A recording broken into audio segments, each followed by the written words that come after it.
Oke, halo semuanya. Hari ini kita bakal kupas tuntas sebuah topik yang fundamental banget, yaitu manajemen pendidikan. Kita akan lihat gimana sih perpaduan antara proses yang terstruktur dan prinsip yang kuat itu bisa jadi kunci keberhasilan sebuah institusi pendidikan. Coba deh, pernah nggak sih kita bertanya-tanya, apa ya rahasia di balik sekolah-sekolah yang kita anggap hebat itu? Kenapa mereka bisa begitu berhasil? Nah, jawabannya ternyata lebih dalam dari sekedar punya guru-guru yang inspiratif atau fasilitas yang super canggih. Ada semacam mesin tak terlihat yang bekerja di balik layar, yang menggerakkan semuanya. Mesin inilah yang kita sebut sebagai manajemen pendidikan. Jadi, pada dasarnya ini adalah sebuah proses yang sistematis, mulai dari merencanakan, mengorganisir, melaksanakan, sampai mengawasi semua sumber daya yang ada. Tujuannya, tentu saja untuk mencapai target pendidikan secara efektif dan seefisien mungkin. Oke, ini dia peta jalan kita untuk pembahasan kali ini. Kita mulai dari memahami mesin di balik sekolah, lalu kita bedah 4 pilar POAC, kita tambahkan kompas moral, lalu kita lihat gimana keduanya bersatu, apa tantangannya di era digital, dan kita tutup dengan seperti apa sih manajemen yang menginspirasi. Yuk, langsung aja kita mulai. Oke, kita masuk ke bagian pertama, mesin di balik sekolah. Pertanyaannya, apa saja bahan bakar yang bikin mesin ini bisa terus berjalan? Nah, ternyata sebuah sekolah yang hebat itu harus bisa mengelola 7 sumber daya kunci, atau yang sering disebut the 7 M's. Ini mencakup semuanya, mulai dari man atau manusianya, guru, staf, siswa, money atau uang untuk anggaran, materials atau materi ajar, method atau metode pengajaran, machines, market, sampai minutes atau waktu. Mengelola ketujuh elemen ini secara harmonis, itulah tugas utama manajemen. Terus, gimana cara mengelola semua sumber daya tadi? Jawabannya ada di sebuah kerangka kerja yang sangat universal dan terkenal ini. Inilah dia siklus POAC dari George R. Terry. POAC ini singkatan dari Planning, Organizing, Actuating, dan Controlling. Dan yang penting untuk diingat, ini bukan langkah lurus dari A ke Z ya, tapi sebuah siklus yang terus berputar. Inilah 4 pilar utama dalam setiap proses manajemen yang berhasil. Semuanya itu dimulai dari planning atau perencanaan. Ibarat membangun rumah, ini adalah fondasinya.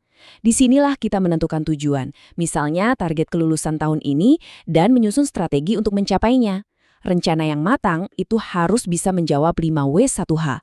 What, why, who, when, where, dan how. Setelah punya rencana, kita lanjut ke organizing atau pengorganisasian.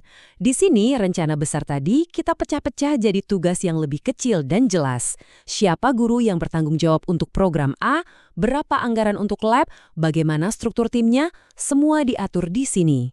Nah, lalu pilar ketiga, actuating atau pelaksanaan. Ini bisa dibilang jantungnya. Kenapa? Karena rencana sebagus apapun nggak akan berjalan kalau nggak ada orang yang menggerakkannya. Disinilah peran kepemimpinan, motivasi, dan komunikasi jadi sangat krusial untuk mengubah rencana jadi tindakan nyata. Dan yang terakhir, controlling atau pengawasan. Ini fungsinya untuk memastikan kita tetap ada di jalur yang benar. Jadi, kita pantau kinerjanya, kita bandingkan dengan target yang sudah kita tetapkan di awal, dan kalau ada yang melenceng, kita lakukan koreksi. Inilah yang membuat siklus ini terus berputar dan jadi semakin baik. Tapi, tunggu dulu. Proses POAC yang sistematis ini saja ternyata belum cukup. Untuk membuatnya menjadi luar biasa, kita perlu menambahkan sebuah elemen penting, kompas moral. Dari perspektif ini, manajemen itu bukan lagi sekedar proses teknis atau administratif. Ia naik level, menjadi sebuah aktivitas yang penuh makna, yang dilandasi nilai-nilai, di mana setiap langkahnya bisa dipandang sebagai sebuah bentuk ibadah. Kompas moral ini bisa kita ambil dari 4 sifat kenabian. Ada syidik, artinya jujur dan berintegritas. Lalu amanah, artinya dapat dipercaya dan bertanggung jawab. Kemudian tablik, yaitu transparan dan komunikatif. Dan terakhir, fatonah, yang berarti cerdas dan profesional. Keempatnya ini menjadi panduan etika dalam setiap keputusan. Dan inilah yang membawa kita ke ide inti dari seluruh pembahasan ini. Sebuah sintesis atau perpaduan yang kuat antara proses dan prinsip. Disinilah keajaibannya terjadi. POAC memberikan kita kerangka apa yang harus dilakukan, sementara etika kenabian memberikan bagaimana cara melakukannya. Jadi, perencanaan bukan sekedar bikin rencana, tapi jadi proses syura atau musyawarah. Pengorganisasian bukan cuma bagi-bagi tugas, tapi harus berlandaskan adlun atau keadilan. Pelaksanaan butuh uswah hasanah atau keteladanan dari pemimpin, dan pengawasan jadi momen muhasabah atau refleksi diri. Keren banget kan? Oke, sekarang pertanyaannya bagaimana model yang sudah terintegrasi ini menghadapi tantangan zaman sekarang, terutama di era yang serba digital. Era digital ini kan seperti dua sisi mata uang ya. Di satu sisi, teknologi menawarkan banyak sekali peluang, seperti efisiensi administrasi dan transparansi data. Tapi di sisi lain, ada tantangannya. Hubungan kerja bisa jadi terasa dingin dan mekanis. Ada kesenjangan kompetensi digital dan juga ancaman keamanan data. Nah, disinilah kompas moral tadi berperan super penting untuk menjaga inti kemanusiaan dari pendidikan itu sendiri.